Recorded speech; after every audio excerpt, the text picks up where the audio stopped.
Hey everyone, and welcome to Almost Cancelled. I'm Peter, that is Connor, and we are going to talk about Warrior Season 1, Episode 1. It's called The Itchy Onion, of all things. Itchy Onion, that's a great title. It was a good title, isn't it? This is a new show from Cinemax. Because it's in Episode 1, we will start spoiler-free, and we will give you a warning in the middle before we go into spoilers. That's how we're going to do this. So, what is Warrior? Warrior is a period piece set in the early part of the last century in San Francisco during the Tong Wars of Chinatown. I think it's actually the late 1800s, but you know. Is it the late 1800s? Yeah, I think so. You may be right. That's interesting, because I was actually thinking at one point as I was watching it, I was like, oh, is this after the earthquake? You know, the big earthquake. Yeah. But maybe it's not. And if it's not, does that mean that we could get to the big earthquake? Yeah, I'm pretty sure it's before that. Yeah, fair enough. Did it come up like a year? I don't know. I didn't know it's a year. I don't think it did. Right, just ballpark. I'm going from memory of reading about the show before. Yeah. You could also kind of work it out from like some of the middle-aged characters fought in the Civil War, so you could probably kind of place it roughly based on that as well. So yeah, so it's a show about this main character Assam who comes to immigrates to San Francisco, and not the nicest of manners. It's kind of this bulk thing where he's immediately kind of given over to one of the Tong gangs and is basically said, okay, you're halfway good at fighting, so you're going to be with us. We're going to brand you, and now you work for us. But he's obviously here looking for someone. He's here looking for someone. I won't get to that, spoilers, I think, in the back half of the episode, but he's here looking for someone, and it's about him kind of integrating, getting a lay of the land. But there's also other characters we introduced. We deal with the mayor and sort of what the political side is going on. We deal with a white cop, who's kind of tasked with patrolling Chinatown. And then we're also interested in some thugs. So because we have like the two Tong gangs that we're dealing with, but we also have the Irish kind of. I don't know if we're going to call them a gang yet. I don't know if that's exactly what they are, but. Yeah, they feel a bit disorganized to be a gang right now. Yeah, but yeah, that's essentially the factions we have. We have the two Tongs, we have the Irish racist dudes, we have the police, and then the mayor's kind of his own thing above all this. Yeah.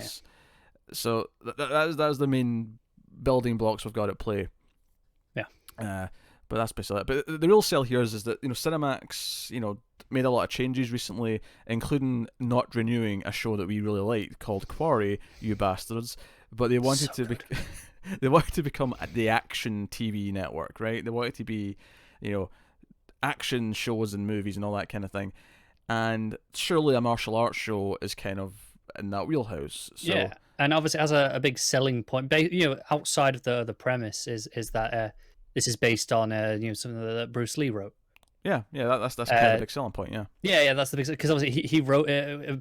We tried to pitch it to studios and networks. I think it was always meant to be a TV show for him to star in, but no one wanted to risk it. No one wanted to pick it up at the time. That Joe's so funny to me about that is that I feel like as good as this could or may or not, I know I've not said if it's good yet. We're going to get to that in a minute.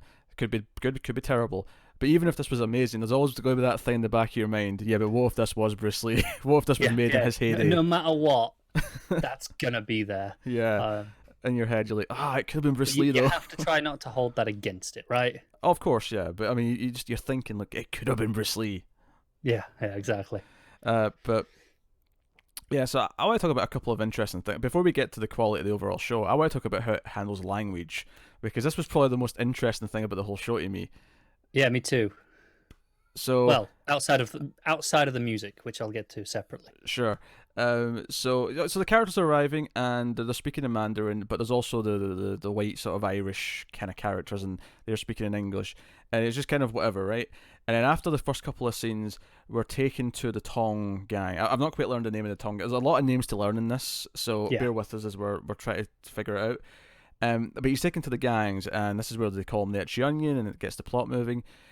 And basically, they start off and they're in Mandarin, and there's this great moment. It's subtitled. And it's subtitled, yeah. It's in Mandarin, it's subtitled, and then the camera does this like sort of 360 around the character, and it sort of does like a whoosh kind of sound, and all of a sudden they're speaking in English.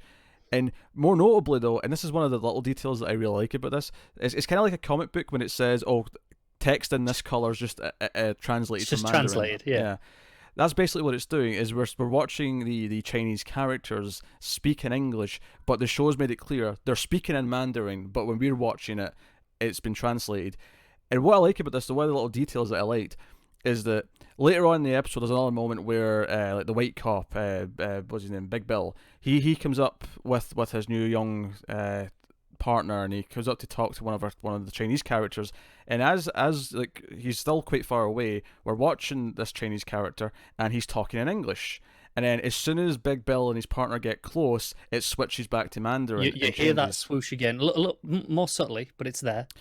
And then, but here's the other detail I really like, is that this character that they talk to has spoken in English genuinely. He's spoken in English in front of the white cops before, and there's a really subtle thing that I love that he's doing with his accent, is that when he's speaking to the white Americans, right, the Irish guys, he's doing it in what you think of as a Chinese accent. But when it's being translated for us, when it's just the Chinese actors, it's all American accents. Yeah. And my only critique with all of this is that I think the main guy, even when he's actually speaking English, sounds like he's got an American accent. That's fair. That's the only critique I have in all of this. But I actually like, from a stylistic point of view, they said, look, they're all supposed to be speaking Mandarin when they're just in the gangs and they're talking to each other, because that's what they're supposed to be speaking. We don't want it to be all subtitled, because I was ready for this at the start when it started being subtitled. I was like, oh, it makes sense. A lot of this will be subtitled. If I was okay with that, but from a TV studios network side of view, I can get why they don't want to put it out all in a foreign language, because that turns a lot of people off, unfortunately. Yeah, heathens, a lot of them. But this is this neat workaround that, again, reminds me of comic books that I've never seen done in a TV show or a movie before, and I actually really like it. It's a really smart trick. I'm sure it may have been done, and someone's going to give us an example, but we've not seen it. I've never seen it. This is completely new to me. Yeah, it's a very interesting compromise, isn't it? It's really cool, and it's funny, actually, halfway through I was thinking, I bet they do that transition once per episode, just so that every single episode is a reminder somewhere early on that when they're we're speaking in their own language. When we're with those characters, they're speaking in their own language. We're just hearing it in in English with the thick American accents, because it makes sense that a lot of the actors they've cast in this probably are Chinese American as opposed to actually being from China. It's an American production still, so it makes sense.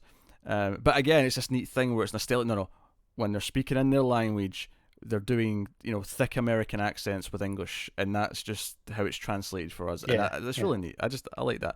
It is, and whenever they're talking to characters that don't understand their language, we cut back. It's subtitled. If they're talking amongst themselves and others are there, and as soon as they turn to talk to the Americans, it's English with the accent. Yeah, with the natural accent, or maybe unnatural in their case, but you know what I mean. Like, it's what you expect to hear from someone from China. So really interesting way of handling that. That's really cool. The other stylistic thing I wanted to point out about this was about the action scenes themselves. I know you want to talk about the music, and I've got comments on that, but I'll let you lead that thought. There's an interesting thing in the pacing of how it's edited with the action scenes that I thought was kind of notable. And every so often in the actions, there's a couple of scenes where Sam will be like fighting a bunch of good dudes. He's doing his martial arts as you are, and it'll be kicking and punching and ducking and all the rest of it. But every so often, it's cut very tightly where it's constantly sort of going beat to beat to beat. But every so often there'd be a shot where it would be a close up of his face in the middle of the action scene, but it would slow right down. It would be really offbeat just for like a second, but it's intentional. Yeah. It's like an intentional kind of punctuation, even though it doesn't. It feels like it stops it from feeling realistic. It gives it this almost like intentional, super heroic kind of element to it. And it's not so much that his character's a superhero, at least not yet. Maybe he'll become more noble, and we'll really be rooting for him in that sense at some point. But he's shades of grey. Everyone's shades of grey in this show, but the best. I'm going to get into that with the music actually. So, but at least it does this thing where it wants you to kind of almost for a second remember you're watching a TV show and that we're being cool. And this is not supposed to be realistic. It's supposed to be we're going to take a moment. It's almost like just to relate it to music. It's almost like when you have what do you call it when you do just one thing off beat? It's like you have one note out of time. Your time signature. Okay, yeah. Staccato? Is that what that is? No. It's more ostinato. Staccato's just when it's tight, short. Oh, sure, yeah. That's another word that I remember from music. I don't remember from music. Syncopation, maybe is the one you might be looking for. Yeah, maybe. Let's say you've got 4x4 time, but you do a couple of notes that are just off that beat completely, just to throw the listener off. That would be syncopated. Yeah.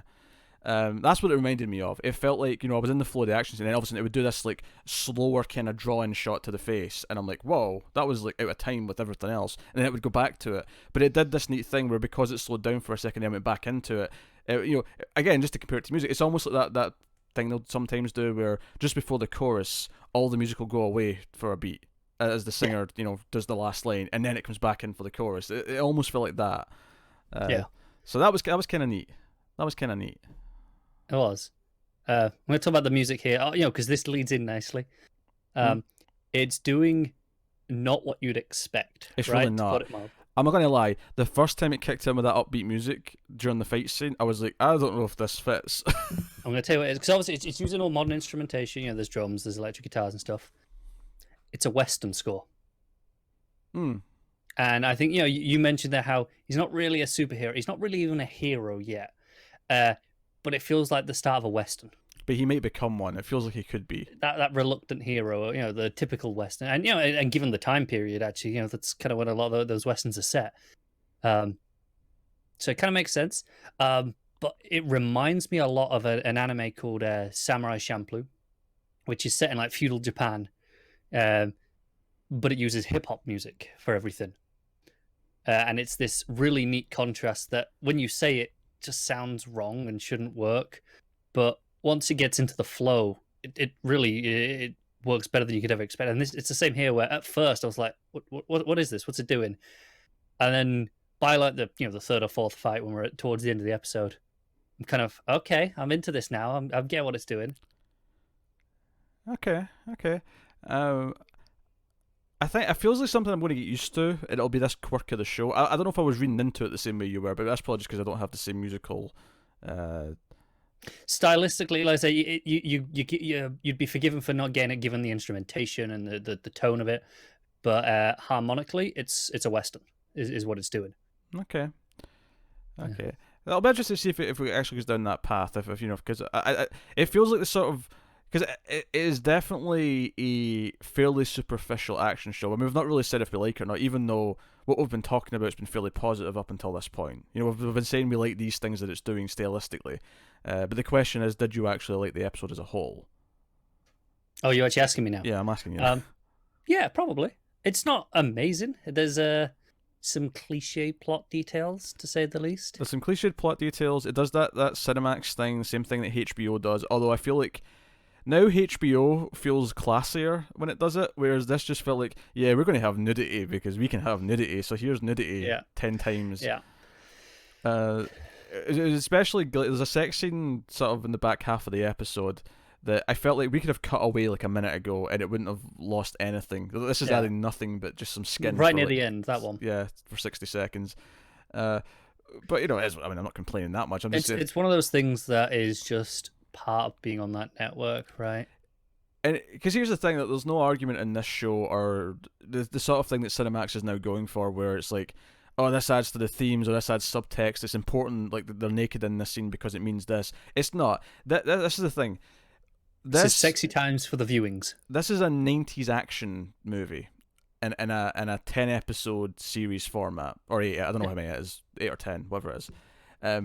That's what this is. It's not a deep show. It's a very, dare I say, superficial, as you say, Western martial arts show.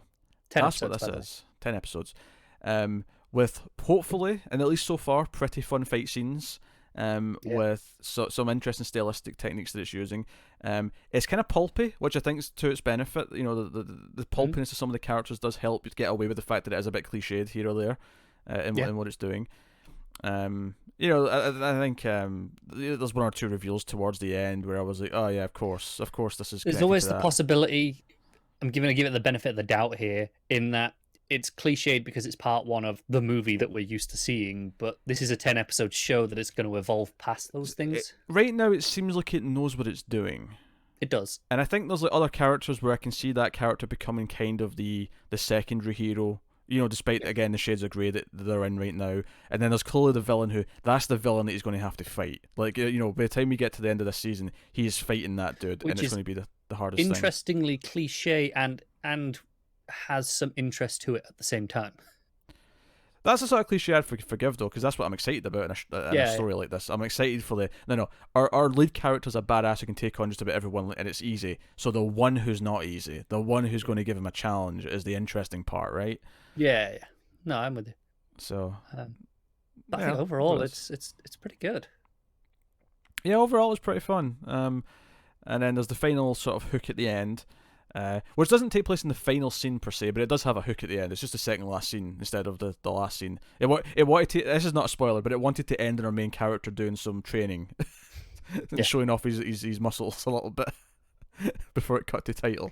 The actual here's the surprising thing at the end of the episode takes place in the second last scene, which is fine.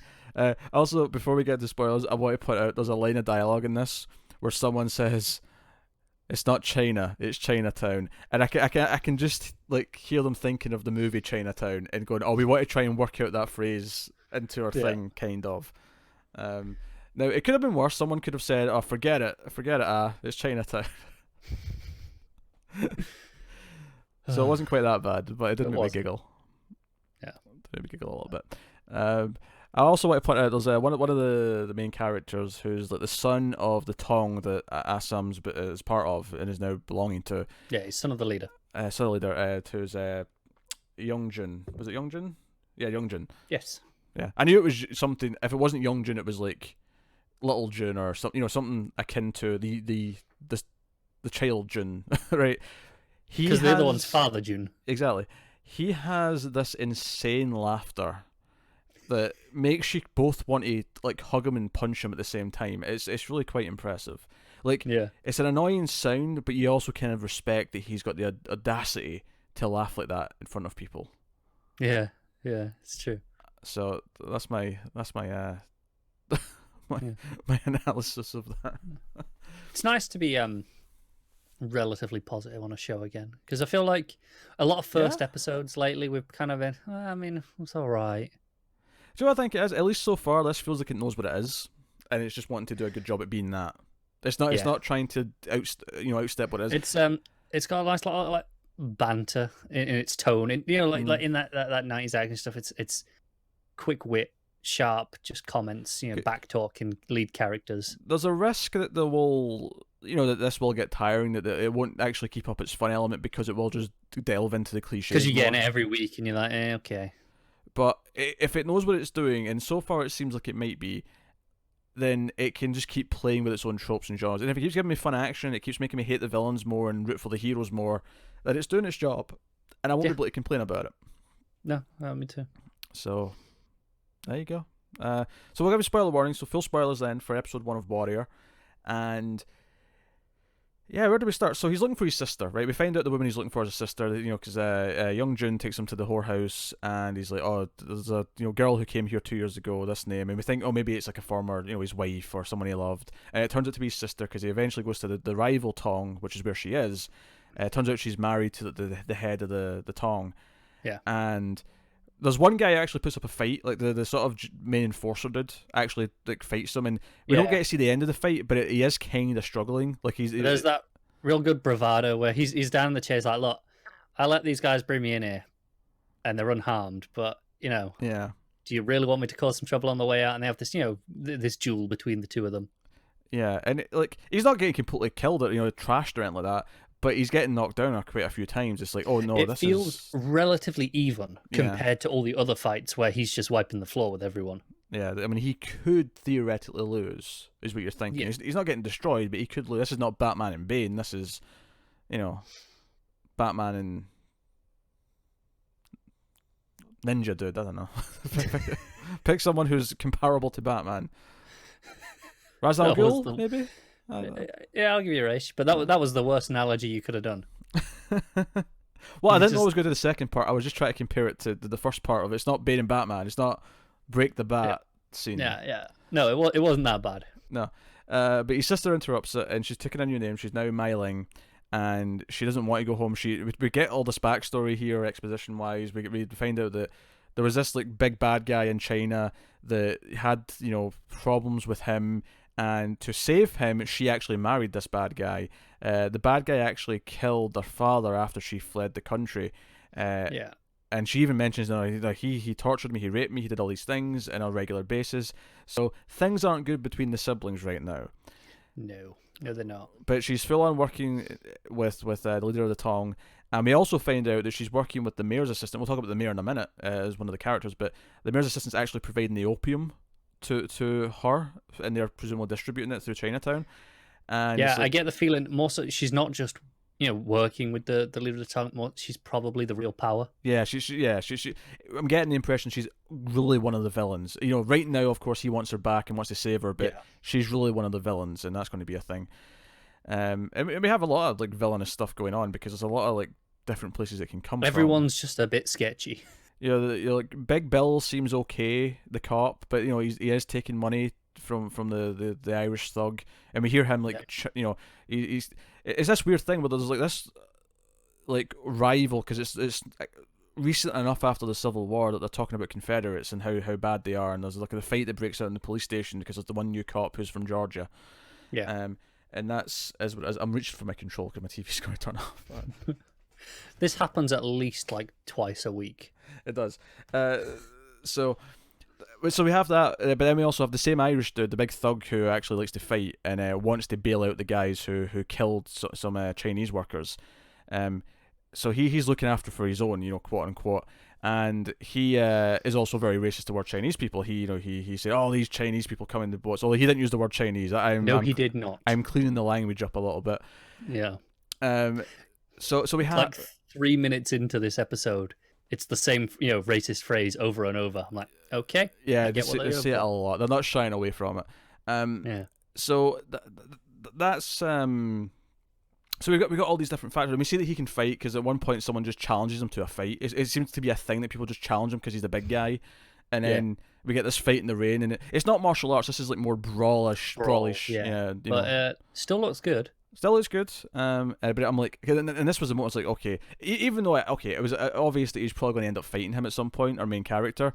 It was watching this fight, I'm like, okay, he's probably the big fight, at least maybe the midway fight, at least of the season. Yeah, and it's going to be a point of the speed versus pure muscle and strength. This Absolutely, guy's got. yeah, because this guy at one point like takes a punch to the head and it hurts the guy's hand. Like that's literally a moment in this, which is again, it's very comic booky and cartoony. It's It's ridiculous, but it plays in the moment. Yeah, and it's not being too serious with itself. It knows that it's doing these stupid things. Yeah, it's like it's got a fairly serious tone. It's not like a lighthearted comical thing. But that's when I say it's like a 90s action movie where it has this kind of just self-awareness. We want to have a fun action show.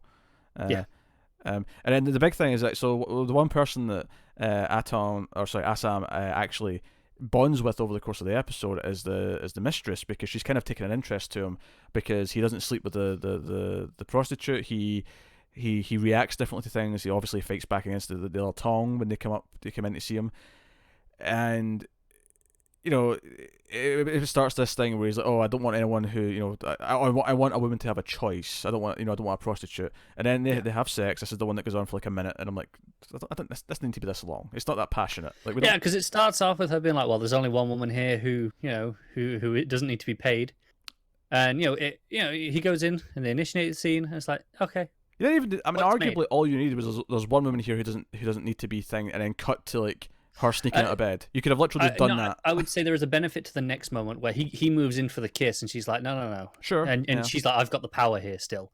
That's true. There is a moment there. But the big twist with her though is that, and I love this. I was typically pretty positive at this point because of the fight scenes, because of how it was using language, because of its pulpiness. But the twist with her was like, I was like, okay, I think I like this show, because she puts on like this hood. It reminds me actually of what Jill wears in Resident Evil 5. For anyone who's played those games, she's got this weird like pointy hood thing. It's like a sort of cloak with a thing. But she basically the two white guys who murdered the Chinese workers, who are now free. They're outside. They're pissing against the wall outside the pub. and they're talking to each other about whatever, and we just hear a swoop, and the guy looks down, and from where he's pissing, and you just see the piss is still hitting the ground, and the decapitated head of his buddy just rolls in, and then he looks up and just sees the headless corpse just fall to the ground, and then out jumps this character Atoy, who she it's brutal. She stabs him with a machete. I think it's a machete in the. It's quite a long machete though. Yeah. It's a thick blade though. It's not like a katana or anything like that. No, it's like a machete, but like a full length sword. Yes, I'm sure this is like a name. I'm sure this is an actual Chinese weapon. Yeah, I'm sure it is. Yeah.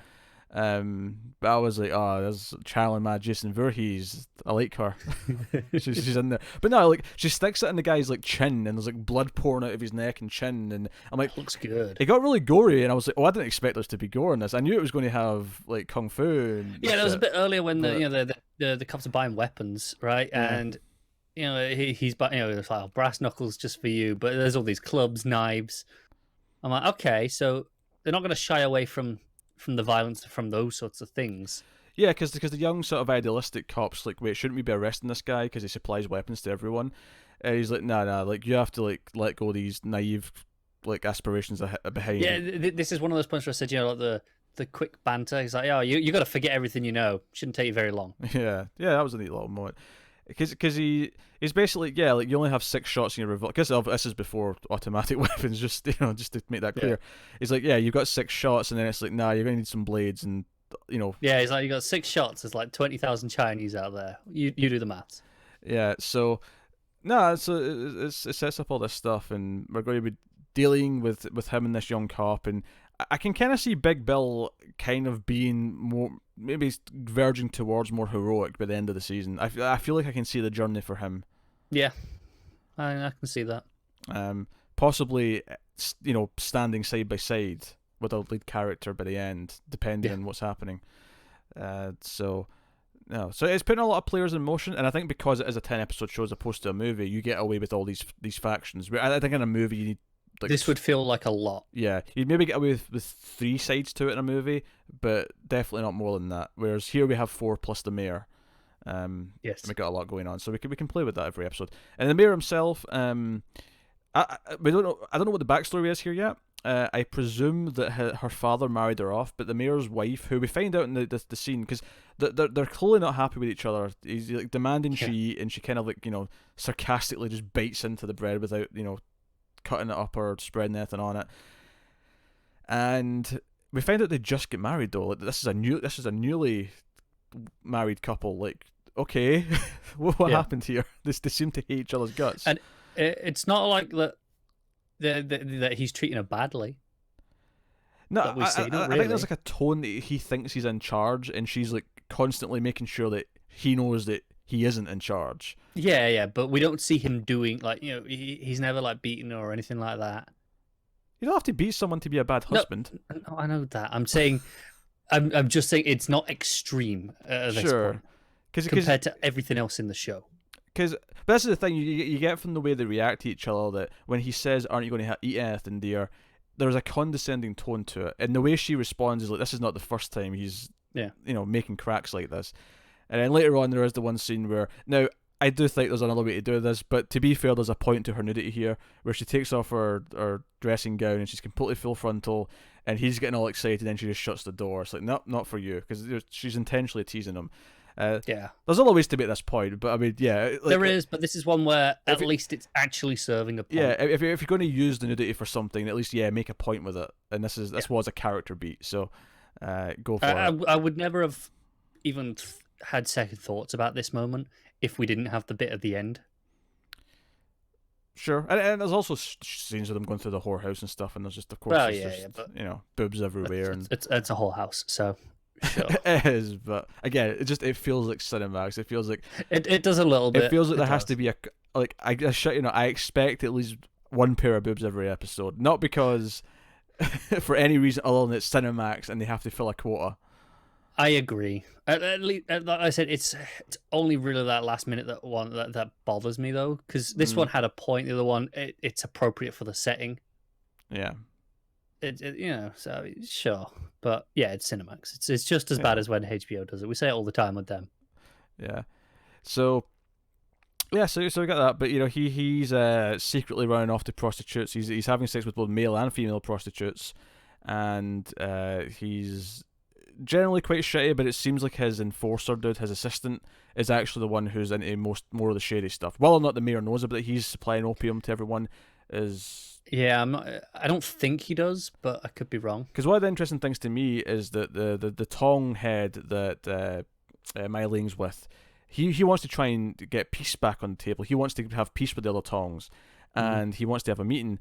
But we find out with the scene with her and the mayor's assistant when they're setting up the opium deals that neither of them want peace. They for them it's it's profitable for both of them for there to be wars in Chinatown. That's what they want.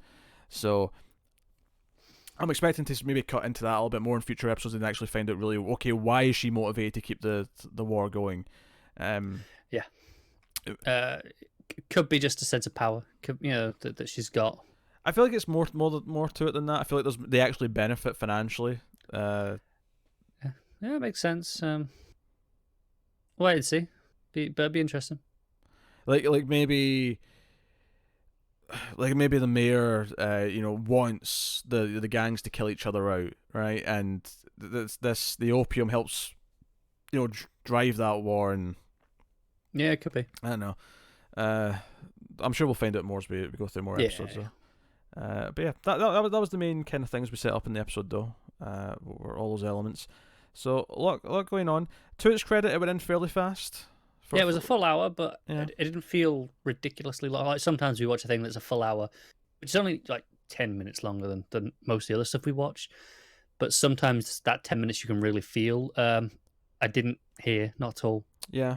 So, that's what it is. But that is episode 1 of Warrior. So the question remains here at the end is, are we going to keep watching it? Are we reviewing episode 2 next week? I think I'm down to. Yeah. What's funny is that we didn't even think we'd have time to do this first one. It's actually just because you didn't have to do Sabrina that it opened up the possibility. Because if not, we'd have been doing Sabrina yes. At the time we were doing this. So this opened up a slot. And you were like, hey, we should try that Warrior show. And I was like, yeah, we'll try and squeeze it in. And now we've got something to squeeze in next week and the week after. Which, I'm not going to lie, enjoyed this more than I did Sabrina. That's fair. The problem is, though, is I'm pretty sure this is going to overlap with Agents of S.H.I.E.L.D., which we'll have to do in the same time. Yes, this may not always be consistently at this time. No, that it may move to Sunday. You have been warned. After a set number of weeks. But yeah, we'll keep looking at it. And unless it tanks, I'm curious to see where it goes. So, Warrior. We'll be back next week. So, let us know what you thought of the first episode. If you watched it in the comments below, like, subscribe, all that stuff. Get us on the Twitters at mailed_first for channel updates. And I'll do Connor the honour of putting his Twitter on just here for the last few seconds. For the audio people, you don't care, but yeah. For you watching the video, that's Connor's Twitter on screen now as well. Yeah, guys, on Twitter, if you want to support the show and the channel and everything we do here, head over to Patreon at patreon.com/MailFuzzTV, where you can support us for as little as $1 per month, and you get some bonuses, you get some stuff early, but otherwise, that is it. So thank you once again for watching and listening. We always appreciate it. Keep watching TV, guys. Have you got any vanilla? Also, yeah, the other Tong were the Hatchet Men, who I've heard of. Hatchet Men, that's a thing. Yes, that is a thing.